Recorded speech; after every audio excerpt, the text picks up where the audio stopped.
Bonjour, j'ai le plaisir d'accueillir Madame Anne-Catherine Husson-Traoré, directrice générale de Novetic. Alors Novetic, c'est un centre de recherche sur la responsabilité sociale de l'entreprise, la fameuse RSE. Alors la question que j'ai envie de vous poser pour commencer, quelles sont les priorités selon vous pour une direction financière aujourd'hui, et est-ce que la RSE peut être une de ces priorités ? Elles sont multiples, comme vous le savez bien, et en plus en situation de crise, je dirais la première des priorités, c'est de ne pas céder au mode panique. Parce qu'effectivement, les modes de fonctionnement qu'on a connus sur les 20-30 dernières années sont inefficients, et en particulier d'un point de vue financier. Donc la gestion financière est plus complexe, évidemment, aujourd'hui qu'elle ne l'était juste avant. Et les recettes appliquées et la stratégie de gestion de la trésorerie, qui est quand même un des basiques des directeurs financiers, changent un peu de nature.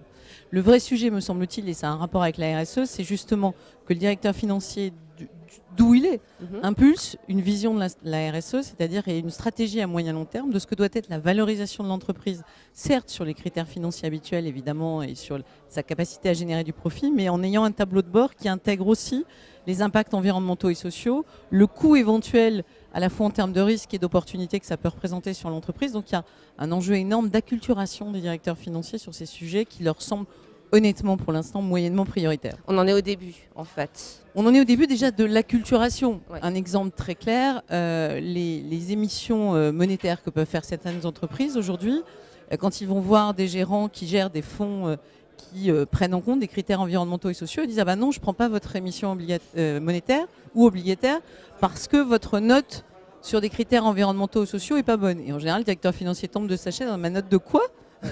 De quoi vous me parlez ?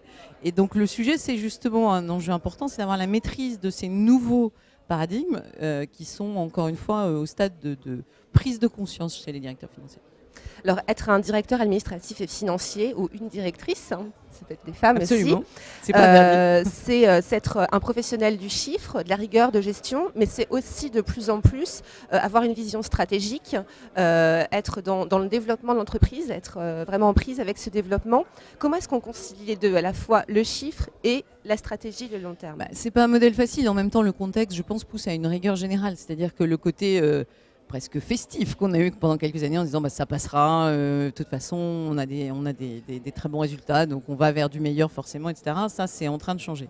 Donc le sujet effectivement c'est de fortement légitimer les choix budgétaires. Et c'est donc là où l'intérêt d'avoir une vision stratégique quand on est directeur financier, c'est pas une stratégie petit bras toutes les 15 jours, toutes les 3 semaines en se disant comment je vais faire pour être juste, pour tenir les chiffres que je me suis donnés, mais savoir vraiment à quoi correspondent ces chiffres, à quel prix ils sont obtenus et comment le faire. Et effectivement avoir aussi, peut-être, je pense qu'on va vers une fin, je l'espère en tout cas, d'une entreprise en silo. Il y a le directeur financier qui s'occupe de ses chiffres, il y a le directeur, la DRH ou la DRH qui s'occupe des hommes, il y a éventuellement le COMEX qui dirige le tout, le marketing qui s'occupe de tout ça, et tout ça ne se parle pas tant que ça finalement. Oui. Or, évidemment, ça fonctionnera bien si toutes ces entités ont vraiment un dialogue. Et par exemple, dans ce qui est la valorisation de l'entreprise, dans la RSE, l'idée de base, c'est que les ressources humaines, c'est le capital de l'entreprise. Donc il faut que le directeur financier il sache, par exemple, le ratio d'investissement dans la formation, il le vive aussi comme une ressource à afficher comme un atout,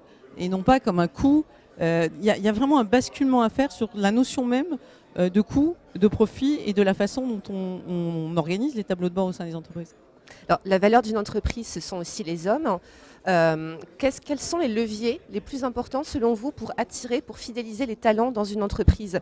On pense à la rémunération, bien sûr, à la motivation, à une certaine autonomie, au bien-être au travail. Est-ce que ça compte ? Est-ce que la RSE peut aussi compter ? Alors, non seulement elle y contribue, mais elle est clé. C'est-à-dire que tous les baromètres réalisés dans toutes les grandes multinationales sur ce sujet-là ont surpris d'ailleurs ceux qui les ont lancés parce que le score d'adhésion à tout programme de RSE est colossal. Et je dirais dans tous les secteurs, de la banque en passant par l'industrie, etc. Pourquoi c'est un enjeu clé ? Parce que les deux problèmes pour moi principaux du moment, c'est l'absence de sens. C'est-à-dire, évidemment que la rémunération est importante, mais si vous êtes bien payé, ce qui est le cas, je vais donner le cas du secteur pétrolier. Honnêtement, les rémunérations sont très bonnes. Mais on parle d'un temps où Exxon aura encore du pétrole à forer, mais plus personne sur ces plateformes parce qu'ils n'attirent plus personne. Parce que c'est un métier compliqué, à risque, et l'argent ne fait pas tout. Donc la question effectivement de la façon dont l'entreprise conçoit sa stratégie, dont elle choisit d'y faire adhérer ou non ses salariés, dont elle donne du sens, parce que la RSE, au fond de tout, c'est juste ça, c'est donner du sens à une stratégie globale, autre que de dire on aura fait chaque trimestre tant de profits, ce qui est en soi pas forcément porteur de sens. Et tous les exemples montrent dans des structures de taille différentes que effectivement c'est un déclic qui cultive l'adhésion. Je vous donne un exemple connu qui est voyagesncf.com, qui est une entreprise plutôt de petite taille. D'arriver un jour à faire réunir tous ses salariés en disant on a fait un résultat formidable cette année, champagne pour tout le monde. Et la moyenne d'âge des salariés est très jeune. Ils ont tous regardé la direction en disant « Ok, ça sert à quoi ?» Là, il y a eu un blanc polaire. Genre, ça sert à quoi? Ça sert à qu'on est content et puis qu'on gagne plein d'argent. Et donc, à partir de là, ils ont compris. Ils ont impulsé une politique qui font qu'ils ont sensibilisé, par exemple, sur la différence d'émissions de CO2 entre le train, l'avion, etc. Ils ont lancé toute une politique de sens parce que leurs salariés leur ont juste tout simplement et tout de façon très cash demandé ça sert à quoi de gagner de l'argent si vous ne pouvez pas nous dire à quoi ça sert. Ça n'est pas une fin en soi. Et ça, je trouve que cette histoire, elle est très morale. Merci beaucoup. Je vous en prie.